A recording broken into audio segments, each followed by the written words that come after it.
Hello दोस्तों, मैं आज आपके स्क्रीन पे लेके आया हूँ और एक सर्वाइवल मूवी जिसका नाम है अल्फा। कहानी की शुरुआत आज से 20,000 साल पहले एक कबीले को दिखाते हुए होती है। इस कबीले का सरदार अपने लोगों के साथ शिकार के लिए आया होता है। ये सब कबीले से बहुत दूर सर्दियों के लिए खाना इकट्ठा करने के लिए आए होते हैं। इनके सामने जंगली भैंसों का एक बहुत बड़ा झुंड होता है। कबीले का सरदार जिसका नाम ताऊ होता है, वो अपने लोगों को भैंसों पे हमला करने के लिए बोलता है। तो भी सारी जंगली भैंसें भागने लगती है और शिकारी अपना अपना भाला उनके रास्ते में फेंकते हैं, जिस वजह से सारी भैंसें अपना रास्ता बदलकर खाई की ओर तेजी से भागते हैं। बहुत सारी भैंसें खाई में गिर जाती है। तभी एक भैंसा वापस मुड़कर ताऊ के बेटे के पीछे भागता है। जंगली भैंसे को अपनी ओर आते हुए देखकर केड़ा भागने लगता है। ताऊ अपने बेटे केड़ा को चिल्लाकर हटने के लिए बोलता है, लेकिन जंगली भैंसा केड़ा को अपने सींग में अटकाकर खाई की ओर भागता है। ताऊ अपने बेटे को बचाने के लिए भैंसे को भाला भी मारता है। भाला लगने के बावजूद भी भैंसा केड़ा को खाई के ऊपर उछालता है। और यहाँ से कहानी एक हफ्ता पीछे फ्लैशबैक में जाती है। यहाँ केड़ा के कबीले वाले शिकार पे जाने के लिए तैयारी कर रहे होते हैं।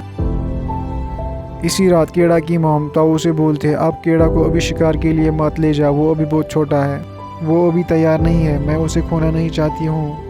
केड़ा का पिता ताऊ बोलता है, सर्दियाँ आने वाली है और हमें सर्दियों के लिए ज़्यादा से ज़्यादा खाना इकट्ठा करना है और इसके लिए केड़ा हमारी मदद करेगा। अगली सुबह ताऊ और उसका बेटा केड़ा अपने कबीले वालों के साथ शिकार के लिए निकलते हैं। बहुत दूर चलने के बाद ये सब एक पत्थर के स्मारक तक पहुंचते हैं, जो कभी इनके बाप दादाओं ने बनाई होती है। यहाँ पे इनकी ही तरह और एक कबीले के लोग शिकार करने के लिए निकले हुए होते हैं। अब ये दोनों कबीलों के लोग सर्दियों का खाना जमा करने के लिए एक साथ शिकार करने के लिए आगे बढ़ते हैं। ये सफ़र बहुत खतरनाक होता है, कुछ लोग यहाँ से वापस नहीं जा पाते हैं। अब आगे बढ़ने के बाद ताऊ जंगली सुअर पे बाला मार के उसे जख्मी करता है और पकड़ने के बाद अपने बेटे को उसे मारने के लिए बोलता है, लेकिन ताऊ का बेटा केड़ा उस जंगली सुअर को नहीं मार पाता है, जिसे देखकर ताऊ बहुत ज़्यादा गुस्सा होता है और केड़ा से पत्थर से बना हुआ चाकू छीनकर उसे खुद ही मारता है। इसके बाद ताऊ अपने बेटे केड़ा को बहुत ज़्यादा डांटता है और उसे कहता है, अगर तुम ऐसा ही करते रहोगे तो तुम कभी अपने कबीले के सरदार नहीं बन पाओगे। अब रात में ये सब आग जलाकर एक जगह पर बैठकर खाना खा रहे होते हैं। तभी पीछे से शेर आकर एक लड़के को झपट कर ले जाता है, जो कि केड़ा का दोस्त होता है। ये सब देखकर केड़ा बहुत ज़्यादा डर जाता है। अगली सुबह ये सब निकलने से पहले उस लड़के के लिए पत्थरों से एक छोटी सी स्मारक बनाते हैं, जो कि इनका रिवाज होता है। अब ये सब पूरा दिन जंगलों में से चलने के बाद रात को एक जगह गुफा में ठहरते हैं। वहाँ ताऊ अपने बेटे के हाथ पे सितारों का एक नक्शा बनाता है और उसे आसमान के ओर सितारों को दिखाकर बोलता है, अगर तुम इन सितारों को देखकर अपनी दिशा के ओर चलोगे तो तुम अपने घर वापस पहुंच जाओगे। अब सुबह होने के बाद ये सब जब निकलते हैं तो पास में ही इन्हें जंगली भैंसों का गोबर और उनके पैरों के निशान मिलते हैं और ये देखकर वो सब खुश हो जाते हैं, क्योंकि ये सब देखकर उन्हें एहसास हो जाता है कि शिकार पास में ही है। अब ये सब जंगली भैंसों का शिकार करने लगते हैं। तभी हमें वो पल दिखाया जाता है जब केड़ा को जंगली भैंसा खाई के ऊपर उछालता है। ताऊ अपने बेटे को बचाने के लिए उसकी ओर दौड़ रहा होता है। खाई के पास पहुंचकर वो सब नीचे देखते हैं तो केड़ा अभी जिंदा होता है। वो एक चट्टान को पकड़कर लटक रहा होता है। ताऊ अपने बेटे को पुकार रहा होता है, तभी उसका हाथ फिसल जाता है और वो चट्टानों से टकराकर एक चट्टान पे गिर जाता है।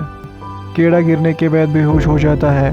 ताऊ उसको बचाने के लिए नीचे जाने की कोशिश करता है, लेकिन कबीले वाले उसको पकड़ते हैं और नीचे जाने नहीं देते हैं। कबीले वाले उसे समझाते हैं कि तुम हमारे सरदार हो। ताऊ अपने बेटे को ऊपर से ही पूरा दिन और पूरी रात जोर से पुकार रहा होता है और केड़ा जब वापस कोई आवाज़ नहीं देता है और ना ही कोई मूवमेंट करता है तो सभी लोग केड़ा को मरा हुआ समझकर अगले दिन उसकी याद में पत्थरों से एक स्मारक बनाकर वापस अपने किए हुए शिकार को लेकर अपने अपने कबीले की ओर बढ़ते हैं। सब लोगों के वापस निकलने के बाद केड़ा के ऊपर एक गिद्ध आकर बैठ जाता है। जब वो गिद्ध केड़ा को काटता है तो केड़ा अपनी आँख खोलता है। दरअसल केड़ा गिरने के बाद बेहोश हुआ होता है। कीड़ा उस गिद्ध को पकड़कर नीचे फेंकता है और अपने पिता को जोर से आवाज लगाता है। जब उसे वापस कोई आवाज नहीं आती है तो वो चट्टानों से ऊपर चढ़ने की कोशिश करता है। कीड़ा का पैर जख्मी होता है और ऊपर चढ़ना भी बहुत मुश्किल होता है। नीचे बहुत गहरी खाई होती है, आसमान में बहुत गहरे बादल होते हैं और कुछ ही देर बाद वहाँ बहुत ज्यादा बारिश होती है, जिस वजह से नीचे बहुत पानी बहता है। कीड़ा का हाथ फिसल जाता है और नीचे पानी में गिर जाता है। अगले दिन वो अपने आप को एक किनारे पे पाता है। कीड़ा अपने पैर को लकड़ियों से बांधकर खाई के ऊपर पहुंच जाता है। कीड़ा वहाँ पे स्मारक देखकर बहुत रोता है। वो समझ जाता है कि सब लोग मुझे मरा हुआ समझकर चले गए हैं। कीड़ा की आवाज सुनकर वहाँ पे भेड़िया आते हैं और कीड़ा भागकर एक पेड़ पे चढ़ जाता है। अगले दिन कीड़ा अपनी बोतल में पानी भरने के लिए जाता है। कीड़ा पानी भर रहा होता है तो वहाँ पे भेड़िया आते हैं। कीड़ा उन्हें देखकर वापस उसी पेड़ की तरफ भागता है। कीड़ा जब पेड़ पे चढ़ रहा होता है तो एक भेड़िया उसका पैर पकड़ता है। उससे बचने के लिए कीड़ा उस भेड़िए को चाकू से जख्मी करता है और पेड़ के ऊपर चढ़ता है। रात भर कीड़ा उसी पेड़ पे सोता है और वो भेड़िए भी नीचे होते हैं। अगले दिन जब कीड़ा उठता है तो सारे भेड़िए वहाँ से चले गए होते हैं, लेकिन वो भेड़िया जिसे चाकू से कीड़ा ने जख्मी किया होता है वो वहीं पे होता है। कीड़ा अपने चाकू को लकड़ी के साथ बांधकर जख्मी भेड़िए को मारने जाता है, लेकिन भेड़िए की हालत देखकर कीड़ा अपना मूड बदलता है और उसे अपने साथ लेकर गुफा में जाता है। कीड़ा इसी गुफा में अपने कबीले वालों के साथ पहले भी रुका था। कीड़ा अभी भी भेड़िए से डर रहा होता है। अगले दिन कीड़ा अपने जख्मों पे लगाने के लिए जड़ी बूटियां जमा करता है। कीड़ा वापस आकर अब गुफा में पानी पीने लगता है। भेड़िया अपना मुंह खोलता है। उसे देखकर कीड़ा उसे भी पानी देने जाता है। कीड़ा को पास आते हुए देखकर भेड़िया गुर्राता है। कीड़ा भेड़िए को इशारे से समझाता है और उसके सामने पानी रखता है।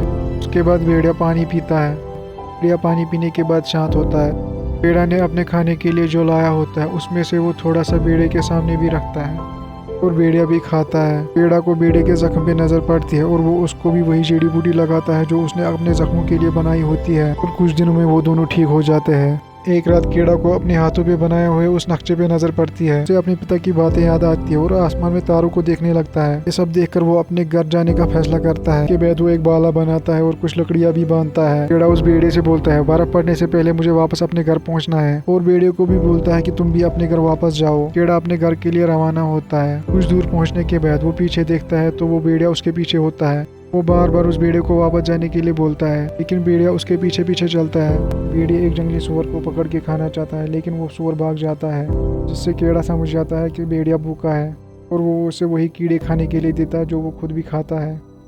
पहली बार कीड़ा भेड़िए को अपने हाथ से कुछ खिलाता है। अब ये दोनों एक दूसरे के अच्छे दोस्त बन गए होते हैं। रास्ते में भेड़िया एक खरगोश का शिकार भी करता है जो दोनों मिलकर खाते हैं। रात होने पे कीड़ा एक जगह पे आग जलाकर सो जाता है। सुबह भेड़िया कीड़ा को चाट रहा होता है और कीड़ा उससे कहता है तुमसे कितनी बदबू आती है। के बाद दोनों नदी में नहाते हैं। कीड़ा जबरदस्ती भेड़िए को नदी में फेंकता है। यहाँ पे भेड़िया खाने के लिए मछलियाँ भी पकड़ता है तो दोनों खाते हैं। के बाद दोनों आगे बढ़ते हैं। दोनों में बहुत गहरी दोस्ती होने के बाद कीड़ा भेड़िए का नाम अल्फा रखता है। बहुत दिनों से ये दोनों एक साथ है। सर्दियाँ भी आ चुकी होती है। ये दोनों एक साथ शिकार करना सीख चुके हैं। एक रात ये दोनों खाना खा रहे होते हैं तो वहाँ पे कुछ भेड़िया आते हैं। अल्फा उनको पहचानता है और कीड़ा अल्फा को बोलता है ये आपका परिवार है, आपको इनके साथ जाना चाहिए। इसके बाद अल्फा इन भेड़ियों के साथ चला जाता है। अगले दिन कीड़ा आगे के सफर के लिए निकलता है। वो बर्फ के तूफान में चल रहा होता है। सर्दी भी बहुत ज्यादा बढ़ गई होती है। कीड़ा आगे बढ़ रहा होता है तो उसे बहुत दूर कुछ भेड़िए नजर आते हैं जो किसी जानवर को खा रहे होते हैं और उनके साथ अल्फा भी होता है। कीड़ा उनके साथ अल्फा को देखकर पहचानता है। कीड़ा अल्फा की तरफ दौड़ने लगता है। वो दौड़ रहा होता है तो वो पानी के अंदर गिर जाता है। दरअसल कीड़ा जमे हुए पानी के ऊपर दौड़ रहा होता है। अल्फा उसे देखता है और वो उसे बचाने के लिए दौड़ता है। अल्फा उसे बचाने की बहुत कोशिश करता है। अब कीड़ा अपने चाकू से बर्फ तोड़ के ऊपर आता है। अल्फा उसे खींच के बाहर भी निकालता है। उसे सर्दी से बचाने के लिए चाट रहा होता है। कीड़ा सर्दी से बचने के लिए आग जलाता है। कीड़ा कपड़े बाहर निकाल के आग के पास सो जाता है और बाद में कपड़े भी सुखाता है। अगले दिन कीड़ा अब आगे के सफर पे निकलता है। चलते चलते कीड़ा को दूर एक आदमी दिखाई देता है और उसे देख के वो बहुत ज्यादा खुश हो जाता है। लेकिन जब वो उस आदमी के पास पहुंचता है वो बर्फ में जम के मर गया होता है। कीड़ा उस आदमी का तीर कमान लेके वहाँ से आगे बढ़ता है। आगे चलने के बाद एक जगह इन दोनों के पीछे लकड़बग्गे दौड़ते हैं और ये दोनों एक गुफा में जाके छुप जाते हैं जो कि शेर की होती है। शेर कीड़ा पे हमला करने जाता है। तभी अल्फा शेर पे हमला करता है। शेर अल्फा को मारने वाला होता है, लेकिन तभी अल्फा शेर को तीर लगा के मार देता है।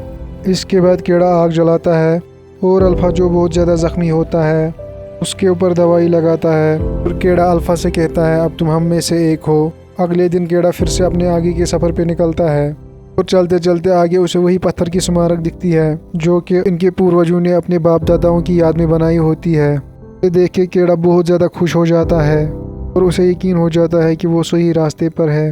अब वो दोनों बर्फीले तूफान में और ख़तरनाक ठंड में आगे बढ़ रहे होते हैं, लेकिन अल्फा जो बहुत ज़्यादा थक गया होता है एक जगह बैठ जाता है। कीड़ा उसे अब अपनी गोद में उठा के आगे बढ़ता है। कुछ दूर बढ़ने के बाद वो भी थक जाता है और बर्फ़ पे लेट जाता है। लेटने के बाद कीड़ा अपनी आंखें बंद करता है और सो जाता है। भी वो सपना देखता है और सपने में उसके माँ बाप होते हैं जो कि उसके बारे में ही बात कर रहे होते हैं। ये देखने के बाद कीड़ा अचानक अपनी आंखें खोलता है और वो हिम्मत करके दोबारा अल्फा को अपनी गोद में उठाता है और बर्फीले तूफान में फिर से आगे बढ़ना शुरू करता है। कुछ दूर चलने के बाद उसे अपना कबीला दिखाई देता है। हिम्मत करके लड़खड़ाते हुए कबीले के अंदर पहुंच जाता है। कबीले के बीच पहुंचने के बाद कीड़ा गिर जाता है। उसे देखने के बाद कबीले वाले हैरान हो जाते हैं क्योंकि एक तो कीड़ा जिंदा होता है और पहली बार किसी इंसान ने किसी भेड़िए को दोस्त बनाया होता है कि कीड़ा के माँ बाप उसके पास दौड़ के आ जाते हैं। कीड़ा अल्फा को दिखाते हुए अपने बाप से बोलता है उसको बचा लो। तभी कीड़ा बेहोश हो जाता है। जब कीड़ा को होश आ जाता है तो उसका इलाज चल रहा होता है। उसके आसपास बहुत लोग होते हैं। तभी एक औरत अल्फा का बच्चा ऊपर उठा के सबको दिखाती है और उसका स्वागत करती है। दरअसल अल्फा प्रेग्नेंट होती है और इसके बारे में कीड़ा को भी पता नहीं होता है। अल्फा के बच्चे देखकर सब लोग बहुत ज़्यादा खुश हो जाते हैं। कीड़ा अल्फा के पास जाके उसे हक करता है। अब ठीक होने के बाद एक दिन अल्फा और कीड़ा धूप में बैठे होते हैं। वही पास में अल्फा के बच्चे भी होते हैं जो आपस में खेल रहे होते हैं। इसके बाद कीड़ा भी अल्फा के बच्चों को हाथों में उठाता है और खेलने लगता है। और लास्ट में दिखाते हैं कबीले वाले और भेड़िए एक साथ शिकार करने के लिए निकले होते हैं। और भी ऐसे वीडियो देखने के लिए चैनल को सब्सक्राइब, कमेंट और शेयर कीजिए। ये मूवी सुपरहिट और बहुत मज़ेदार भी थी।